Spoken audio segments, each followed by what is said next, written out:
Welcome to today's video, guys. Today we're going to talk you through how to fix knee pain and also how to identify where knee pain is coming from, most importantly. So if we go and look actually at the knee is a hinge joint, which essentially means all we can do is literally extend. Same as the elbow, all you can do is extend. Now, what this actually means is that generally the knee and the elbow are what's called a joint of consequence, which means if you're having knee pain, that means that pain is actually probably coming from somewhere else. Most likely the ankle or the hip. And this is what we're going to talk about today. And one of the big causes of knee pain is actually instability within our hips and mainly our glute medius. So what I'm going to take you through now is a very simple test to see if this is the issue for you. So this test, which is the Linberg Test, which I've just murdered, but we put on the screen now, is very effective for diagnosing this. So I know this is something I suffer with because I have a very flat right foot. But essentially what we're looking to do is we're going to stand on one leg and we're looking for any instabilities here. So we're looking to see if our knee drops in, knee drops out, and we're also looking to see what happens with our hips and our upper body. Are we leaning our upper body to one side to overcompensate? Are we leaning the opposite way? Is there anything weird going on? Ideally what we should happen, if we've got a perfect gait cycle and a perfect glute med stability, like I said about Usain Bolt, you should be able to stand on one leg and not have to actually overcompensate anywhere. You should just be able to stand there and then your muscular structure can hold your femur and your hips and everything in alignment, and that's what we call perfect. So we're going to show you now some telltale signs from this. Now, one of the big signs of having a weak glute med and one of the consequences almost is that the fact that your femur will actually drop and rotate in, and this puts excess pressure on the inside of the knee and also causes the ankle to collapse and come inwards. So this is putting uneven force through your knee, and what you'll actually find is this happens as a cross pattern. So if your femur on your, say for example, your right side is rotated in, your knee drops in, your hip's going to be unstable and shifting over, and that actually means that your lower back on the left-hand side to overcompensate is going to be working harder. So if you also have one side of your lower back that's tighter than the other or is slightly more developed, this is a telltale sign that you have an instability issue with your hips and also a weak glute med. Positive is we're going to talk you through today some simple exercises on how to fix this, how to activate your glute med and strengthen this so you no longer have knee pain. One of the other movement patterns in terms of where you see telltale signs of having instability in the hips is when you're doing unilateral training with legs, or if you're even training both legs together. So a great way to test this, or if you have someone film you, is if you're doing a walking lunge or Bulgarian split squat.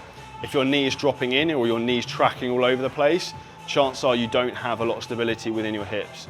Like if you think about athletes, the most impressive example of this is, say, someone like Usain Bolt, who's like 6'4", don't quote me, but very tall. He has the ability to stand on one leg at full sprint speed, which is insane, because of his insane hip stability. Like most people that tall should just be falling over, but because he has that stability and that foundation, he has the ability to run so fast.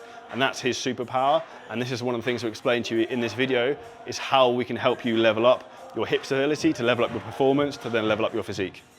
Okay, so now we're going to take you through how to fix your weak glute med. So a couple of great exercises you can do. Number one is just lying on your side and lifting the leg out, nice and slow and controlled.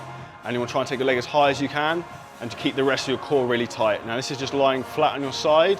So you want to go up on a 2 count and hold at the top for 2 seconds and down on a 2 count. And this you should really feel your glute firing. Obviously you want to do this on each side, and I'd recommend 2 to 3 rounds probably like a leg session, or even when you first get up in the morning would work really, really well. Next up, what you can do is an advance and a progression from just the leg raise, lying on the side, and that's doing a side plank into a glute med leg raise. So we're going to do exactly the same thing, but we're going to lift our hips up off the floor, make sure our core, our abs, or obliques, our TVA all nice and tight, and then we're going to do exactly the same thing with the leg raise on the side, bring our leg out, and you should find this works superbly well. Number 3, now this is a favorite for the girls. This is a crab walk or like banded sideways walk, where essentially we're going to use the resistance on a band like this, which is from Tough Wraps. Use code CJ10 for 10% off. Now that actually allows us to have an external force resisting us. So as we're trying to step sideways, it will make that glute med work like crazy. So this, for me personally, is my favorite way to activate and strengthen the glute med, and something I would highly recommend. Lastly, number 4 is, you see a lot of guys, and a lot of girls doing this, trying to do their booty workouts, is again using a band when we're doing a squat or any kind of leg pressing variation. is having the band around our knees to again have that overloading force pulling our knees in that we're having to fight and resist. That's going to activate and get that mind-muscle connection to get our glutes firing. That will stabilize our hips to then fix a lot of the knee pain issues that so many people are having.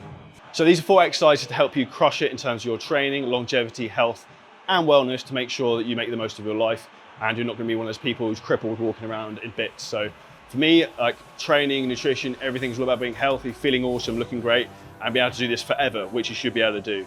If you want help with being able to train super hard forever, be in awesome shape into your 40s, 50s, 60s, 70s, like I'm going to be, then hit the link below this video to book in a free strategy call to find out how myself and the CJ coaching team can help you. If not, make sure you smash the like button, subscribe, and drop us a comment below with any questions on how you found this video helpful and insightful.